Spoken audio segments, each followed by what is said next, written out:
She said I was paranoid when I noticed the patio lights were always on at 2 a.m. The night I decided to stay silent and watch from the dark, I saw a shadow cross my living room like it owned the place. I counted the footsteps and the lies at the same time. I'm Nathan Cole, 34, a structural engineer in Pittsburgh, Pennsylvania. My days are math, steel, and city permits. My nights, at least until this summer, were cedar shavings and varnish. I build wooden kayaks in my garage, the kind that make strangers stop to run a hand across the grain. It's the one thing I do that doesn't have a budget line, a delivery date, or a review meeting. I measure once, twice, 7 times. I trust joints more than I trust people. Joints don't smile and lie. My wife was past tense, Serena Hale, 32. She ran Hale Harbor, a boutique PR firm that specialized in lifestyle brands. Serena could make a thrift store candle look like it belonged in a hotel lobby. We met at a charity 5K on the North Shore, the kind with pastel tanks and numbered bibs made for Instagram. She blew past me on the last hill, then circled back with that bright, ruthless smile to tell me I had quiet legs. I didn't know what that meant, but I wanted to. Our first date was at a place called Ivy Ash in Lawrenceville. She ordered oysters and a whiskey sour, which sounded like contradictions until she explained flavor profiles as if she possessed the secret grammar of taste. For a while, she made life feel curated. She ironed pillowcases. She stacked the mail by size like it was a sculpture.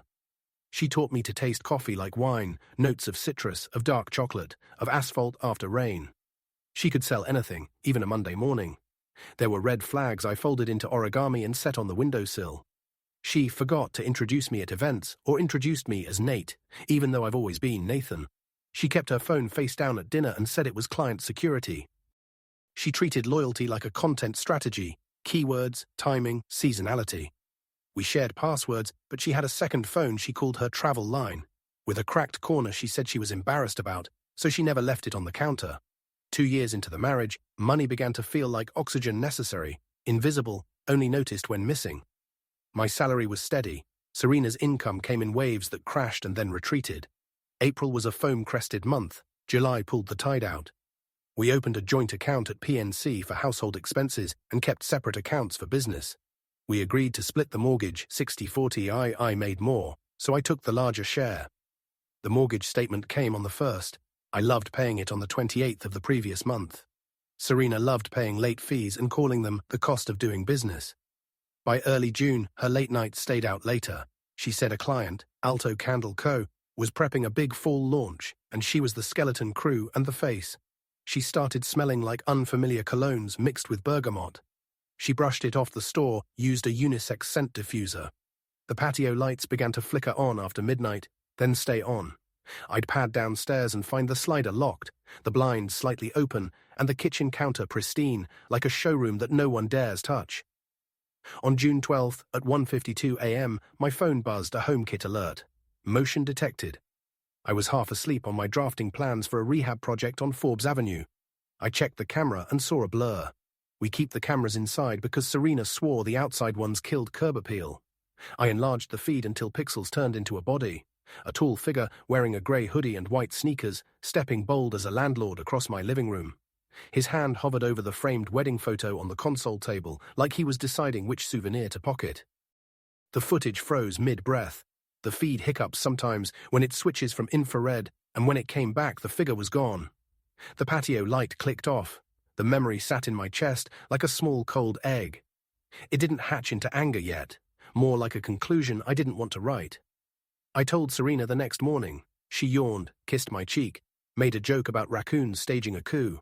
She held my gaze too long and blinked too slow. She said she'd call an electrician to check the motion sensor. Then she asked if I could transfer an extra $600 into the joint account. I'm fronting a florist for a client, she said. They only take Zelle. I transferred $600, then I checked the joint. The week before, 2 withdrawals at 11:17 p.m. and 11:38 p.m., 140 at Ridgeview Wine, 85 at Reed's Bar plus Patio. We don't drink at Reed's, not since last summer when a bartender there told Serena she looked like she was born to break hearts. Serena saved the video of that compliment in her Instagram highlights. I think you can love someone and still see them clearly. The seeing hurts. But it's cleaner than pretending. The breaking point came July 4th. Our street in Polish Hill does the holiday like a neighborhood wedding. Folding tables covered with bakery cookies and tinfoil pans of pierogi, Kids with red, white, blue chalk, old men in pirates' hats arguing about the bullpen. People set up camp chairs in our front yards and pretend we're all one family. Serena volunteered our place for the dessert table because our kitchen looks like a magazine, and Instagram is her parish. She wore a white sundress with thin straps and a gold chain around her ankle. She'd been texting since the morning. I could see the flashes of her travel line every time she bent at the fridge. When guests asked for napkins, she said, "Buy the cedar kayaks," like my work was a prop. I let it slide. We had friends over. I wasn't going to make a scene. That was my promise to myself. Never be the loudest person at my own reckoning. At 8:47 p.m., while the sun melted down behind the hill, a man I'd never met walked through our gate carrying a case of La Croix like he had keys. Tall, grey hoodie despite the heat. White sneakers. He looked like the ghost from my camera footage decided to show up to collect rent. Serena moved so fast, I almost missed the flinch. She waved him toward the slider, breezy, then did introductions. "This is Carter," she said. "Carter does brand photography for a lot of my clients. He's helping with the Alto launch." Carter nodded at me, then glanced past me, already searching for Serena again. His eyes had that gloss of a person who lives on the surface of things, skimming. He had a smudge of charcoal on his forearm, the kind that comes from holding a camera with dirty hands or from lifting a grill lid. Carter asked if he could shoot some lifestyle candids. Serena said yes before I could shrug. The party softened and blurred. I listened to Carter's shutter clicks orchestrate the night. He followed Serena like a planet. He got too close when she laughed. He steadied her wrist when she poured wine as if balance required him. Twice I caught his hand on the small of her back like a signature. At 9:31 p.m., our neighbor Veronica asked if she could stash her purse inside because her niece kept fishing out lip glosses. I took the purse to the foyer, opened the slider, and stepped into our silent, cool kitchen. The scent of Serena's citrus diffuser was heavier inside, like it had layered itself all day. On the island, 2 wine glasses sat with fresh lipstick half-moons. One shade matched Serena's, the other was a brownish nude I didn't recognize. The dishwasher was running. Serena never runs it during parties. I heard the slider close behind me. I turned. Serena stood there with Carter holding a plate of blueberries like a prop in a commercial. She smiled at me like she smiled at clients who were late paying invoices. "We're grabbing a few shots by the stairs," she said, "back in a sec." Carter didn't look at me. He looked through me, past me, like a camera lens that had been set to blur the foreground. He stepped closer to Serena than you step to a coworker. She let him. I didn't make the scene. Instead, I walked to the garage. The garage is the only room I control completely. The kayaks hang from padded straps, their ribs visible like something alive. I keep a binder on the workbench with serial numbers of every tool, purchase dates, and repairs. It's labeled with the same precision I use to label beams in a line drawing. I opened the binder because I needed the ritual. I slid out a clear sleeve. Inside were 2 receipts from Reed's Bar plus Patio, signed in Serena's tidy back-leaning script. I had found them under the car seat that morning when I vacuumed before guests arrived. The dates matched the joint account withdrawals, June 6th and June 12th. The notes line had little hearts drawn where the tip would be. I took out my phone and started a document named Serena Ledger. I thought about how ugly I felt, how steady too. I wrote, June 6th, Reed's Bar plus Patio 85, receipt with hearts, 11:38 p.m., joint account. June 12th, Reed's Bar plus Patio 140, receipt with hearts, 11:17 p.m., joint account. June 12th, 1:52 a.m., motion detected, tall figure, grey hoodie, white sneakers. June 28th, PNC joint withdrawal, 600 transferred by Nathan, reason, florist. July 4th, 9:31 p.m., lipstick on 2 wine glasses, dishwasher running during party. I'm an engineer. We believe in loads and limits. Everything breaks at a number.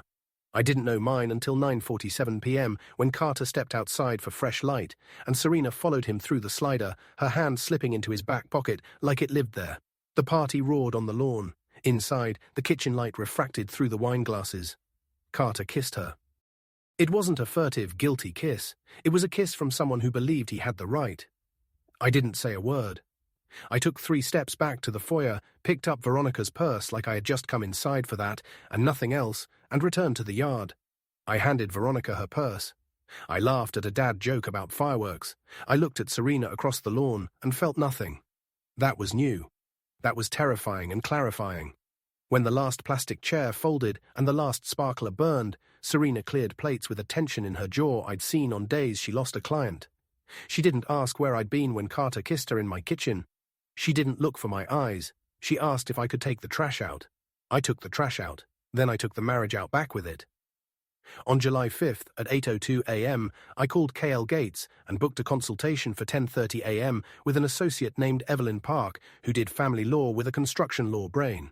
At 9:15 a.m., I moved half the joint account, $6,240.38, into a new checking account I opened at PNC that morning.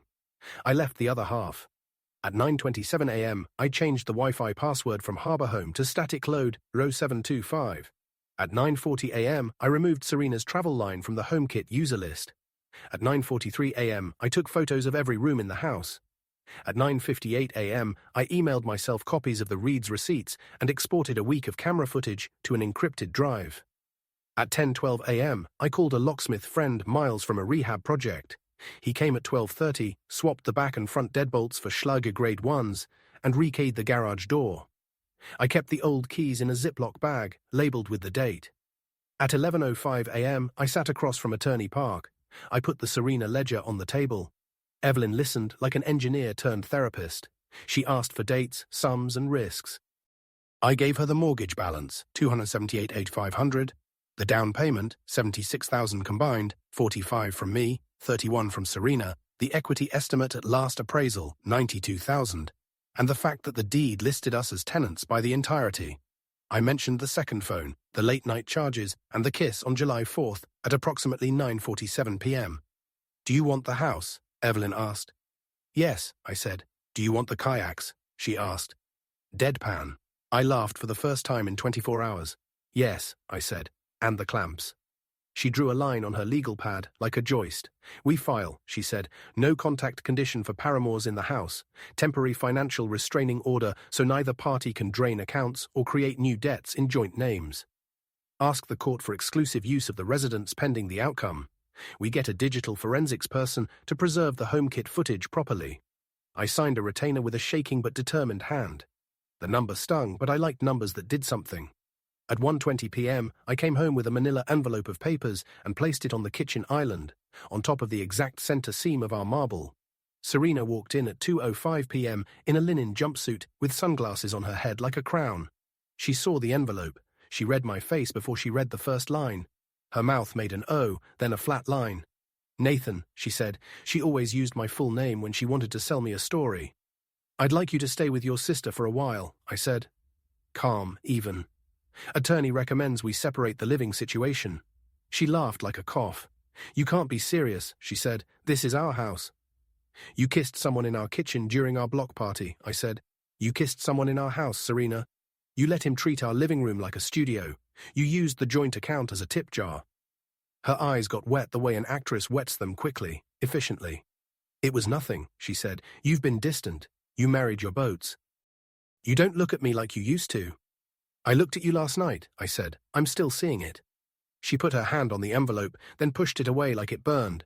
"Fine," she said, "if this is how you want to play it." "It's not a game," I said. "It's a load calculation." Serena packed a suitcase in 19 minutes. She took the white dress from last night, the travel line phone, her gold ankle chain. She left her wedding ring on the dresser in a jewelry dish shaped like a hand open for coins. At 4:55 p.m., she texted me a photo of the ring, captioned, "Happy?" I let it sit. I put the ring in a small velvet pouch and the pouch in the manila envelope with the receipts. I emailed Evelyn, "Ring in my possession," per attached photo and placed in envelope. The next 10 days were quiet the way a gorge is quiet. You hear the drop even if you can't see it. Then Serena escalated. On July 16th at 7:14 p.m., she showed up on the sidewalk outside the house with Carter like she'd booked a venue and needed access. She wore sunglasses at dusk and a baseball cap low like a paparazzi dodger. She lifted the cap to the Ring doorbell like it was an ID and said she was there for her client props. Carter leaned toward the camera and smirked. He held a foldable backdrop in one hand, an empty Pelican case in the other. I didn't open the door. I spoke through the speaker. "Leave," I said. "This is documented." Serena looked into the lens the way she looked into a camera when she needed a brand to trust her. "I live here," she said. "You can't do this." "This is documented," I repeated. "Please leave." They left after 4 minutes that felt like 2 hours. Carter's final comment was a whisper I could read through the glass, even if I couldn't hear it. He's not a threat. At 7:46 p.m., I emailed Evelyn with timestamps and screenshots. At 8:14 p.m., I got a call from Officer DeLuca of Zone 2. He said Serena had attempted to enter. We'd had a domestic disturbance call from a neighbor who heard arguing. He asked if I wanted to file a report. I did. I gave him the reference number when he arrived, printed with the precision I reserve for beam specs. 2025-07-16 PLH 022. The next morning, Serena texted me photos of the Alto Candle Covers campaign mood boards and wrote that I was costing her a Q3 retainer. I didn't reply. She called my project manager at Calpit Engineering at 11:03 a.m. to tell him I was having an episode and might miss deadlines. Miles, the locksmith friend, overheard it on speaker and immediately looped HR. HR looped me. I forwarded the divorce filings, where we were asking for no business contact orders. Calpit put a security notation on my visitor log. No access without my consent. At 2:22 p.m. that same day, Serena started texting from unknown numbers. Old clients, distant acquaintances. A food stylist I met once at a photo shoot for a developer's brochure. Call Serena. She's worried. You're being cruel. I documented each number in the Serena ledger. I wrote, attempt to triangulate social pressure. On July 19th, I decided to go nuclear, precisely and quietly. At 9:02 a.m., I logged into our joint credit card portal and printed every statement for the past 12 months. I cross-referenced with Serena's claimed business expenses. Alto Candle Cover lunches at Pane e Prato, 4, all after 9 p.m. Hotel Monaco, day stay on a Wednesday, 1. Reed's Bar plus Patio charges that mirrored my receipts. 3 more, each with an adjacent Uber ride that didn't begin or end near Alto's address. I checked the Peloton app and saw her workouts logged at odd hours, set to private. The timestamps lined up with the hotel charge. I took screenshots. I created a folder labeled Personal Not Business and a second one labeled Pattern. I wrote a memo to myself like a site report. If I could stabilize a sagging steel beam, I could stabilize a case. At noon, I called Alto Candle Co. and asked for their accounting department. I introduced myself as Serena's husband and said there appeared to be a question regarding charges that might affect their tax reporting. I didn't accuse. I used the calm of a person reading rainfall totals. The Alto accountant, a woman named Mary Beth with the exhausted voice of someone who cleans up confetti after other people's parties, thanked me and asked for examples. I emailed her 3. She replied at 12:27 p.m. These charges are not on our reimbursements. We were told they were covered by her agency. At 1:10 p.m., I forwarded that email to Evelyn. She said 2 words, very helpful. That night I slept, not long, but deep like a beam that finally seated properly into concrete. Serena did not go quietly. On July 22nd at 6:03 p.m., she plastered an Instagram story with a photo of a box of my cedar shavings and implied the house smelled like sawdust and stagnation. At 7:12 p.m., she posted a boomerang of a glass raised with Carter, tagged New Beginnings. At 7:18 p.m., she DM'd my sister in Cleveland a paragraph about how Nathan pushed me. My sister forwarded it to me with a string of broken heart emojis, and then, because she is my sister and has no patience for performative cruelty, posted a story from her kitchen of her 3 kids making quesadillas. No caption, just a picture of life continuing. I did not engage online. I did the opposite. I documented. At 8:00 p.m., I backed up Serena's public posts to a PDF and placed it in the Serena Ledger under Narrative Building. On July 24th at 3:30 p.m., the court granted a temporary order that neither party could bring romantic partners into the marital residence. It also granted me temporary exclusive use. Serena's lawyer sent a polite but barbed email about cooperating to ensure client can retrieve personal property. We set a date, July 27th, 10 a.m. to 12 p.m. Neutral third party present.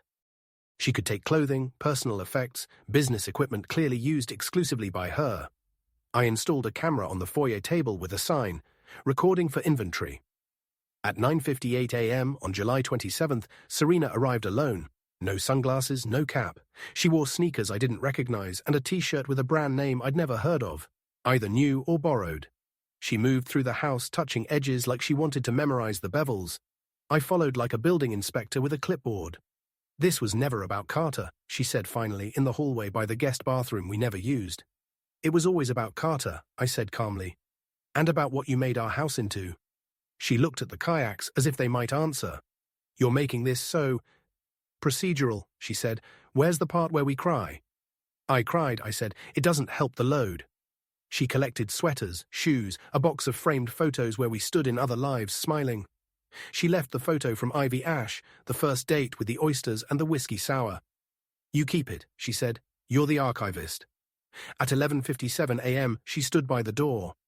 There was a pause people put in front of apologies. She put it there. She didn't fill it. 2 days later, my neighbor across the street, Sofia Alvarez, a 31-year-old EMT, who runs at 5 a.m. and wave nods at everyone, knocked with a blue Tupperware. You look like a person who has eaten cereal for dinner for a week, she said. Inside was arroz con pollo that tasted like kindness. She didn't ask for the story. She didn't tell me a single thing about forgiveness. She asked what I was building next. I told her, a narrow Greenland-style kayak, ash ribs, cedar deck. Sophia asked if I'd ever taken one out on the Allegheny at dawn when the rowing shells looked like commas.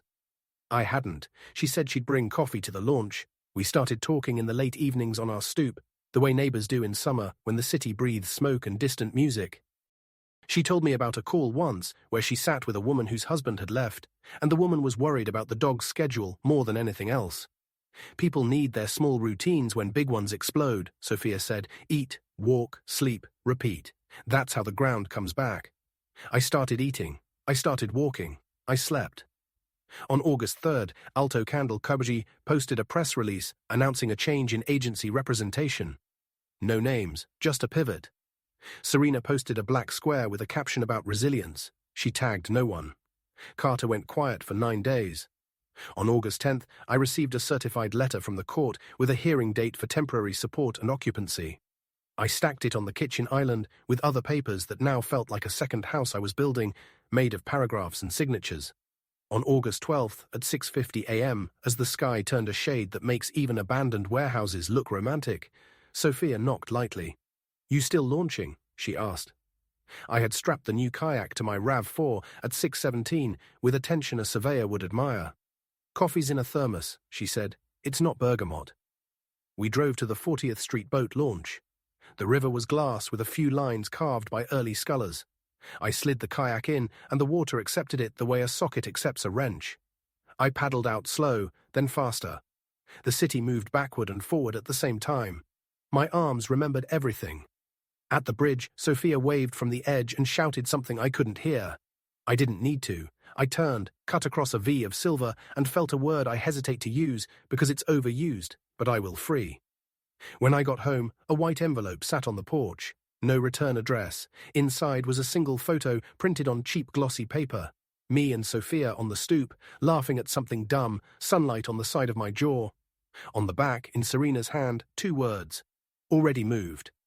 I laughed, actually laughed, there on the porch. I slid the photo into the Serena ledger under attempts at provocation. I wrote, August 12th, 8:42 a.m. Escalatory insinuation documented. Then, because I'm human and not just a ledger, I went inside and sat on the floor where the afternoon light makes a square on the hard wood. I breathed. I didn't text. I didn't post. I drank water. On August 15th, I met with Evelyn in a conference room that looked over Grant Street. She had printed spreadsheets of our finances that could have been cross-sections of a building. She showed me where Serena had backfilled personal expenses into agency lines. She had highlighted in yellow anything after 9 p.m. Judges notice patterns, she said. So do you. Do I have to be angry in court? I asked. You have to be consistent, she said. Anger flares. Consistency convinces. We walked through my goals. Keep the house, keep the kayaks, keep my name. Buy out her half of the equity with an offset of her misallocated charges and her share of the late fees she called cost of doing business. Request she retrieve the rest of her belongings by appointment. Bar partners from the premises. Be done. That night, Serena texted from a new number, a prose poem about regret. She said Carter wasn't a thing, he was a mirror she needed. She said she missed my coffee, the way I hummed tunelessly when I measured. She said she could go to therapy if it made me comfortable. The sentence told me everything. Serena always did the right thing if it aligned with the right vibe. Therapy as a brand exercise, marriage as a case study, me as a prop. I didn't answer. I placed the phone face down like she used to and went to the garage. I sanded the cedar until the surface went from almost smooth to glass. I ran my palm across it and felt the invisible become present. I thought about the first time Serena touched one of my boats and told me she loved how the wood felt, like it wanted to be what it was. Maybe that was true about both of us. Maybe she wanted to be the story, not the person. Maybe I wanted to be the structure, not the story. On August 23rd, I got a call from Officer DeLuca. "We've had a few reports of someone sitting in a grey car on your block at night," he said. "Not doing anything, just there." "Document it," I said, "please." He did. They drove by at random intervals. The presence faded after a week, or I stopped caring. On August 28th, Carter posted a reel from a studio in Detroit. Light streaks, a woman's hand I didn't recognize, a caption about building something real. Serena posted a photo of her desk with sticky notes in a rainbow. "New era," she wrote. The algorithm hummed. The world pretended to move forward. On September 3rd, the hearing went as smoothly as anything this messy can go. Evelyn spoke methodically, like laying down bolts at measured intervals. She presented the ledger and the photos carefully, not as a gotcha, but as a pattern. Serena's lawyer tried to spin it as marital malaise, a phrase that made me want to laugh and sleep at the same time. The judge, a woman in her 50s, with a stare that could keep glass from shattering, asked Serena if she had brought anyone into the marital home outside of Nathan's presence. Serena didn't answer right away. The judge didn't blink. When we left the courtroom, Serena stood by the elevator with her hands inside the sleeves of her blazer, like she needed a smaller space to be. She looked like the person I met on the North Shore, and also like a stranger I'd pass in a hotel lobby. "You're really going to keep the house," she said, not as a question. "I'm going to keep my life," I said. "A house is where you put it." She smiled at that, honest, this time, and tired. "You were always good with lines," she said. "I just never paid attention." "You were always good with light," I said back. "I just never noticed the shadow." We didn't hug. We didn't cry. We didn't promise to be friends. We stepped into different elevators and went to different floors of the same city. 2 weeks later, on a Sunday that smelled like early fall, I took the kayak out at dawn. Sophia jogged out with 2 coffees and a bag of powdered donuts that exploded sugar all over our chins. We didn't talk about Serena. We talked about a book she liked about people who rebuild houses as if they were rebuilding themselves. We talked about a call she'd had where an old man made her tea after she reset his medication timer and told her he'd been married 58 years, and the secret was forgiveness and separate thermostats. "Do you think there's a secret?" she asked, tossing a donut hole to a gull like confetti. "I think there are load limits," I said, "and you can design something beautiful, and if someone keeps jumping on it like it's a stage, eventually it collapses." She took that in. "So don't invite jumpers," she said. "Or build better rails," I said. We launched. The river received us. The city blinked awake. We paddled under the bridge, and the echo made our small sounds feel large. When I turned back toward the launch, the sun cut a white path on the water like something hand-drawn by a kid. A month later, I found the courage to unarchive the Ivy Ash photo. I put it in a plain envelope and dropped it at Goodwill with a box of towels. I kept the cedar. I kept the quiet. I kept my name. Here's the twist. Serena once told me during a fight that I was forgettable. She said a person like me fades when the lights change. She said she'd forget me in a week. But I'm the one who forgot her.